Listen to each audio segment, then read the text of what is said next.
తెలుగుదేశం కండవ వేసుకున్నారు, పసుపు కండవ. ఎందుకు పార్టీ అంటే అంత అభిమానం మీకు?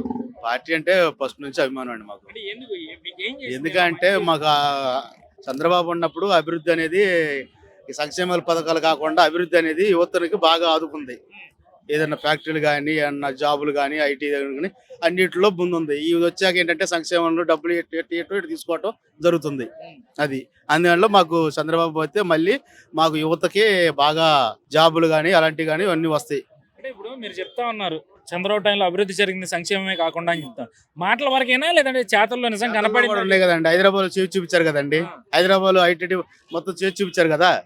ఇంకా చూసేది ఏముంది, ఇక్కడ ఏముంది, ఇక్కడ అన్ని పక్క రాష్ట్రాలకు పోతున్నాయి వచ్చినాయి కూడా.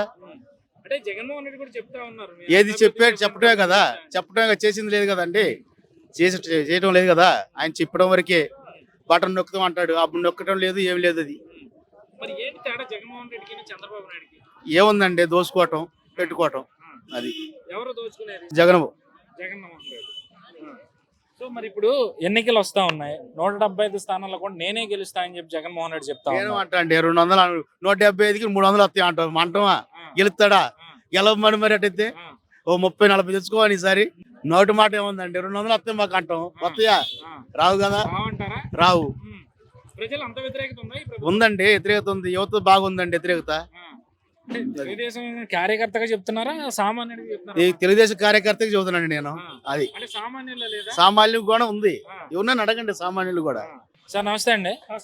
సార్ ఈరోజు రా కథలరా అంటూ కూడా చంద్రబాబు నాయుడు ఒక కార్యక్రమాన్ని తెర మీద తీసుకొచ్చారు. సో అంటే ఎన్నికల శంఖారావాన్ని ఈ రా కథలరా ద్వారానే చంద్రబాబు నాయుడు ప్రజల్లో తీసుకెళ్తా ఉన్నారు. మరి ప్రజలందరూ కూడా సిద్ధమైనట్టేనా ఎన్నికలకి?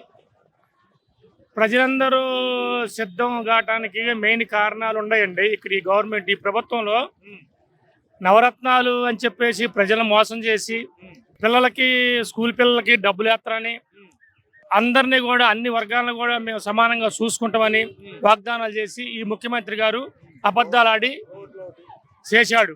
సరే కొన్ని సంవత్సరాలు చూశారు, 1 సంవత్సరం చూశారు, 2 సంవత్సరాలు చూశారు, ఇప్పుడు 4 సంవత్సరాలు దాటి 5వ సంవత్సరం వస్తుంది.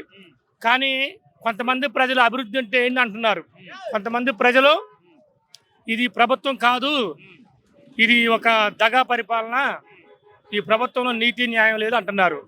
మెయిన్ ఇంకొక కారణం ఏంటంటే మందు విషయంలో ఫస్ట్ వాగ్దానం చేసింది ఏంటంటే మందు అనేది విజయవాడ దాకా తీసుకుపోవాలి, ఈ మధ్య ఎవరు తాగటానికి లేదు, మధ్యతరగతితో దెబ్బతింటాడు, ఈ మందుల రేట్లు పెంచి మన విజయవాడ పోతే అక్కడ దాకా రాలేరు, ఈ డబ్బులు వీళ్ళకి చాలవు అని చెప్పేసి వాగ్దానం చేసిండు.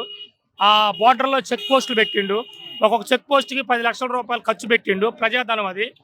కొన్ని సంవత్సరాల తర్వాత ఆ ప్రభుత్వం నడపలేక, డబ్బు లేక వాళ్ళు సొంత మందు ఫ్యాక్టరీలు పెట్టుకొని ప్రజలను మోసం చేసి ఆ మందులో కల్తీ పెట్టి వాళ్ళ ఫ్యాక్టరీలు పెట్టి మళ్ళీ మందు ఎప్పుటాలన దుర్వినియోగం చేస్తున్నాడు. తెలంగాణ రాష్ట్రం నుంచి వచ్చిన మందు వచ్చి మన ఆంధ్ర వాళ్ళు పోయి తాగుతున్నారు. ఈ రకంగా ప్రజాధనం మొత్తం దుర్వినియోగం చేసింది. కాబట్టి ఈ ప్రభుత్వం మళ్ళీ బుద్ధి చెప్పాలని ప్రజలందరూ కూడా చైతన్యం కట్టి చంద్రబాబు నాయుడు గవర్నమెంట్ రావాలి, ప్రజల్లో ఒక మంచి పద్ధతి, ఒక విధానం, ఒక మాట్లాడే విధానం కానీ, పరిపాలన చేసే విధానం కానీ, ఒక సబ్జెక్టు కానీ ఉన్న వ్యక్తి ఒక చంద్రబాబు నాయుడు గారు అని చెప్పేసి మేము మనవి చేసుకుంటున్నాము. అదే రకంగా రాజశేఖర రెడ్డి గారు కూడా పరిపాలన చేసిండు. ఆయన కూడా మంచి వాక్శుద్ధి కలవాడు, మాట కానీ మంచి కానీ పద్ధతిగా పరిపాలించారు. ఏ ముఖ్యమంత్రి అయినా సరే అధికారం వచ్చిన తర్వాత ఒక రకంగా, అధికారం లేకుండా ఒక రకంగా ఏ ముఖ్యమంత్రి చేయలేదు. మన జగన్మోహన్ రెడ్డి గారు ఒక ఇప్పుడు సంక్షేమ పథకాలు చూసుకుంటే ఈరోజు జగన్మోహన్ రెడ్డి చెప్తా ఉన్నారు, దేశంలో ఏ రాష్ట్ర ప్రభుత్వం కూడా ఇవ్వని సంక్షేమ పథకాలు మేము ఇస్తా ఉన్నాము. గత ప్రభుత్వంలో తెల్ల చొక్కాలు వేసుకున్న వాళ్ళ కాళ్ళ దగ్గరికి వెళ్ళి వాళ్ళని బ్రతిమాలుకోవాల్సి వచ్చేది, కానీ ఇక్కడ 1వ తేదీ రాగానే ప్రతి ఒక్కరి అకౌంట్లో డబ్బులు పడిపోతున్నాయని చెప్పి ఈ ప్రభుత్వం చెప్తున్న దాని మీద మీ అభిప్రాయం? ఈ ప్రభుత్వం ఏం చెప్తుందంటే పల్లెటూళ్ళలో పోయి ఏ రైతులైనా ఏ కూలీనైనా కానీ అకౌంట్లో బటన్ నొక్కడం కానీ అభివృద్ధి కావాలి మాకు. నాకు బటన్ నొక్కి 2-3 వస్తే ఎట్టగలిసిద్ది. ప్రజల్లో ఒక డెవలప్మెంట్ కావాలి, అభివృద్ధి కావాలి. 2-3 బటన్ నొక్కినంత మాత్రం అది ప్రజాస్వామ్యం కాదు. 100 మందిలో 2కి న్యాయం జరగకపోతే ప్రజాస్వామ్యం కానీ 90 మంది జరుగుతుంది. కాబట్టి ఇది కరెక్ట్ కాదు. ఈ గవర్నమెంట్ దీన్ని దింపాలనే ప్రయత్నంతో ప్రజల చైతన్యం కట్టుకోమని చెప్పేసి నేను తెలియపరుస్తున్నాం. ఈరోజు అలాగే ప్రధానంగా రాష్ట్రంలో టీడీపీ జనసేన పొత్తు ఒకవైపు అయితే ఈరోజు కాంగ్రెస్లకు షర్మిల వెళ్ళిన అంశం మరొక వైపు నడుస్తా ఉన్నది. సో ఈ అంశాల మీద మీ అభిప్రాయం? ఇప్పుడు కాంగ్రెస్ అనేది వాస్తవంగా తెలంగాణ గవర్నమెంట్ లో విజయం సాధించింది. జనసేనకి టీడీపీకి పొత్తు అనేది ఫస్ట్ జరిగిన ఎలక్షన్లో పొత్తు కలిసి గెలిచారు. అయినా కానీ ఇప్పుడు మెయిన్ జనసేన ప్రభుత్వం పవన్ కళ్యాణ్ గారు ఏంటంటే ఈ ప్రభుత్వం చేసే అవినీతి దుర్మార్గాల గురించి చైతన్యం కట్టుకొని మన ముందుకు పోయి ఈ గవర్నమెంట్ని పడేయాలనే ఉద్దేశంతో తప్ప ఏదో స్వార్థంతో మన ఇద్దరం కలిసి పోరాటం ముఖ్యమంత్రులు అయ్యి పదవులు పంచుకొని డబ్బులు పంచుకునే ఉద్దేశంతో ఈ పవన్ కళ్యాణ్ గారు కానీ చంద్రబాబు నాయుడు గారు కానీ ఈ ఉద్దేశంతో లేకుండా ప్రజలకి ఒక మంచి పరిపాలనా విధానం చేద్దామనే ఉద్దేశంతో ఈ రెండు పార్టీలు కలవటం జరిగిందని చెప్పేసి ప్రజలు అభిప్రాయిస్తున్నారు మెయిన్ ముఖ్యంగా. సో ఈరోజు రాష్ట్రంలో ఏ అంశం అయినా సరే చంద్రబాబు నాయుడు చుట్టూనే తిప్పుతా ఉన్నారు వైఎస్ఆర్సీపీని.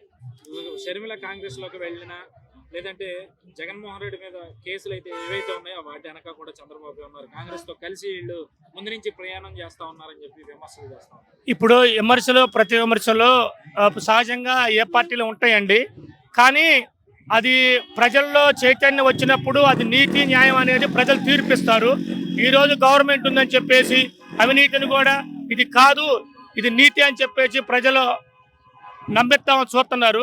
అది కరెక్ట్ కాదని చెప్పేసి ప్రజలు రాబోయే ఎలక్షన్లో ఆ బుద్ధి చెప్తారని చెప్పేసి ఈరోజు మనం నాకు స్వార్థం కోసం నేను మాట్లాడుకున్నా వాళ్ళ స్వార్థం వాళ్ళు మాట్లాడుకున్నా అది కరెక్ట్ కాదు.